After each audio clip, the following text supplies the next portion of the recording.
Hello. Is this thing on?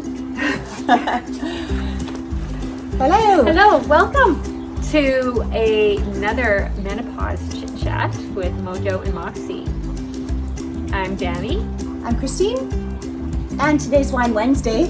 No, It's National Wine Day. Sorry, it's actually Monday. But Well, every day is National Wine Day. Every day is National Wine Day. So today we're drinking the Mission Hill Sauvignon Blanc Reserve. So we're just gonna pour Courtesy of Danny. ourselves a little splash of wine because it is Monday. It is Monday and it is 9 in the morning. No, just joking. Okay. Cheers. Here's to menopause.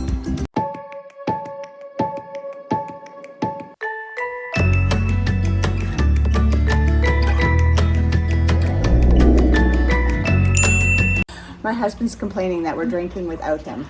Unless he'd like to come and talk about menopause with us, then he's more than welcome. I'm sure he could put in his 2 cents. Put a few words in. So, anyways, we're talking menopause as we always do. Yes. And Today we're gonna chat just about cheers. mood swings, anxiety, depression, sort of the mental health aspect of perimenopause and menopause. Yeah, because I think it's something that we can forget about. Yes, or it gets glossed over and we don't really think of them as real symptoms of hormones sometimes. Yeah, I think we just think it's our personality. Well, personally, I get the mood fluctuations of sad, angry, happy, and that's all in 10 minutes.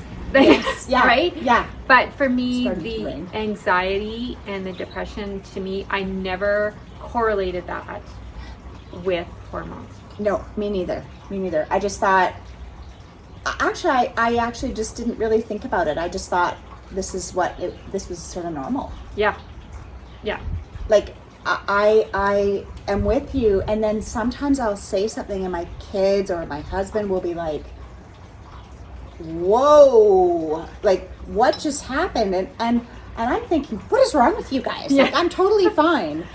But I'm starting to realize that there's a lot of things that we don't really put two together. No.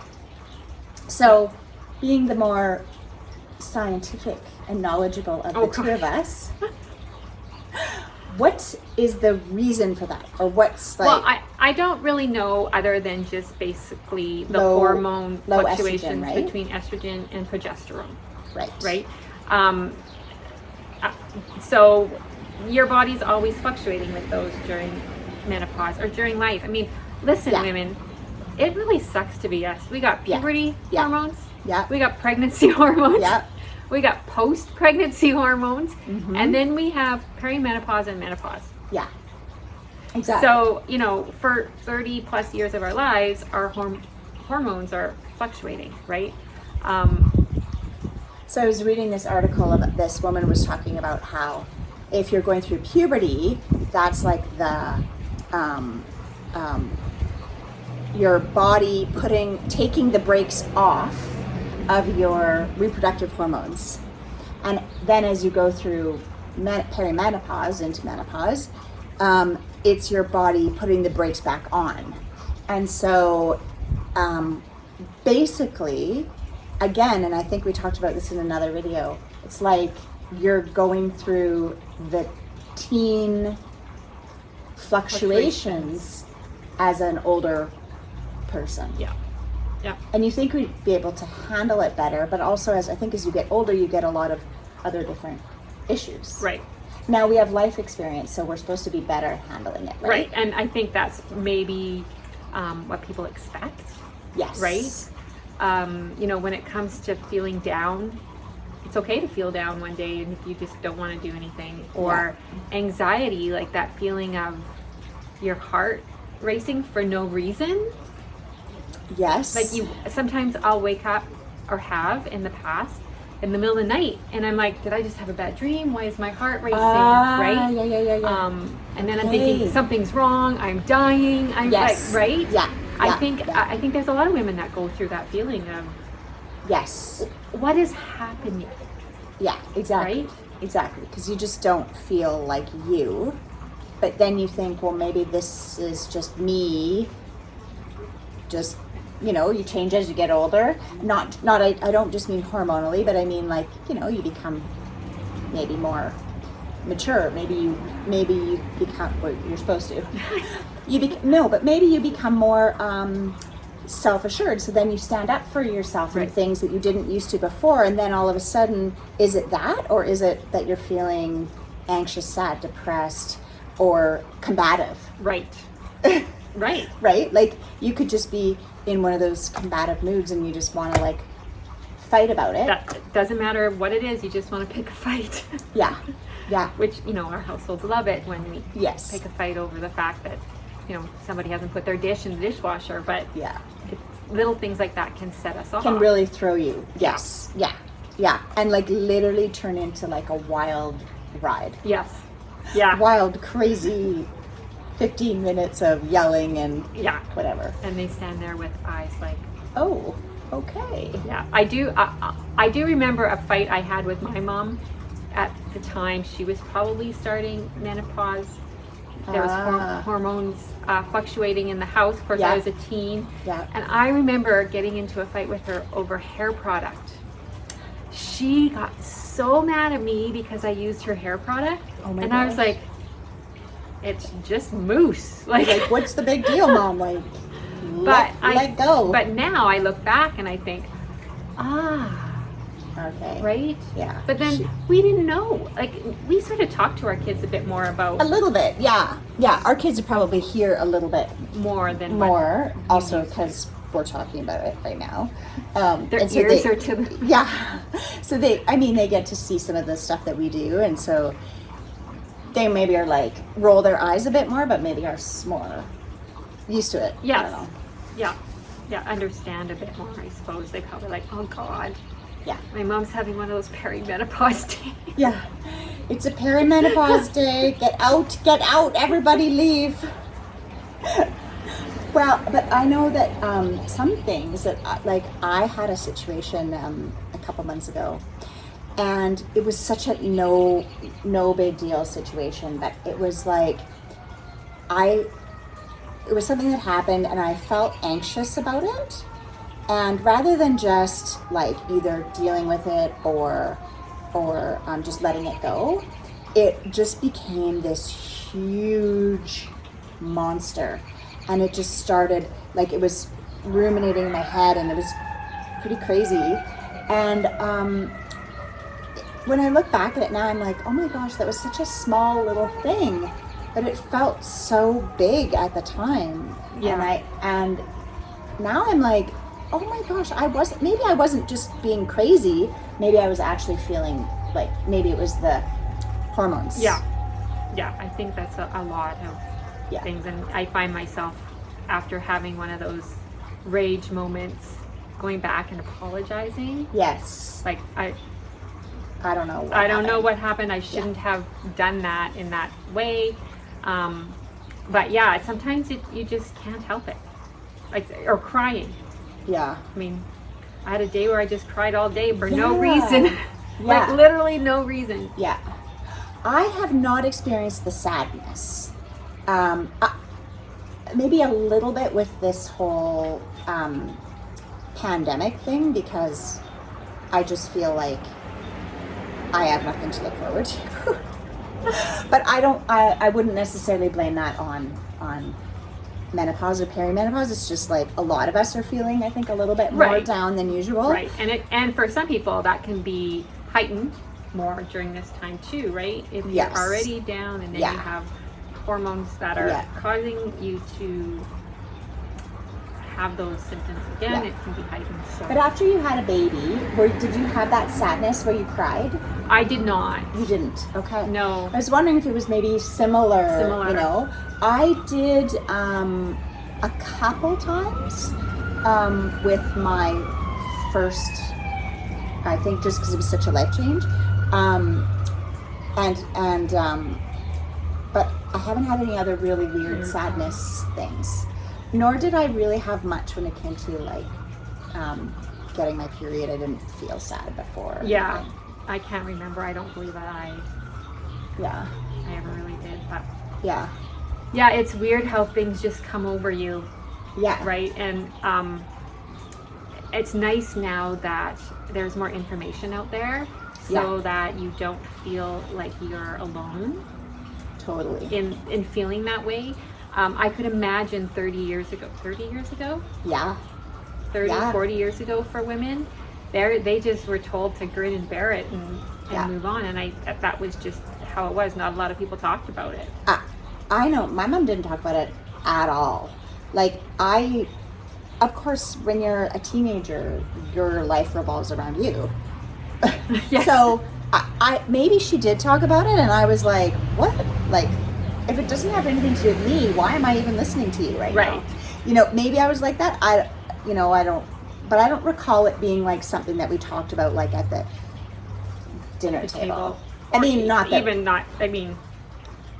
it just wasn't something that my mom would sit like this and have a candid conversation with a girlfriend about. You know, maybe they talk about hot flashes.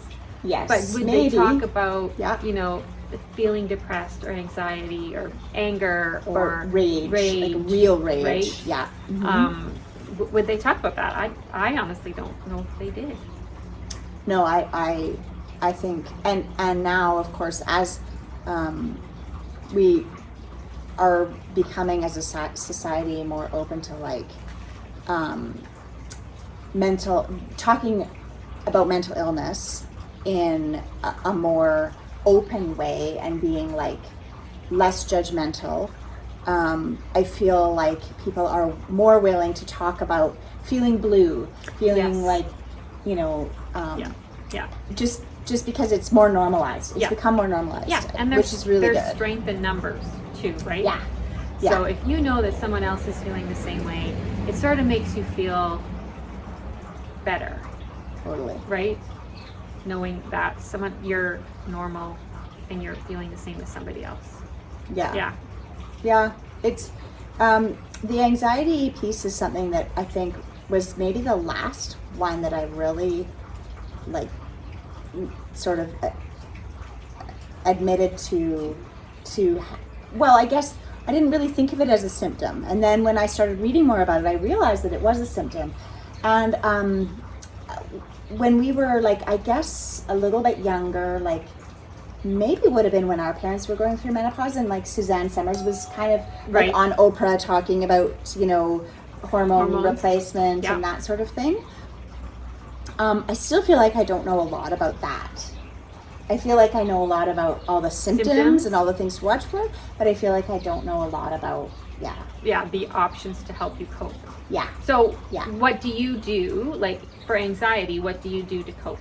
If you know that you're feeling anxious, is there something that you do to cope with that? You know what? I feel like with anxiety, I have to like breathe. Literally like, okay, breathe, like relax, breathe. And then kind of also stop myself from having that like circle of conversation going on in my head and getting myself more and more anxious.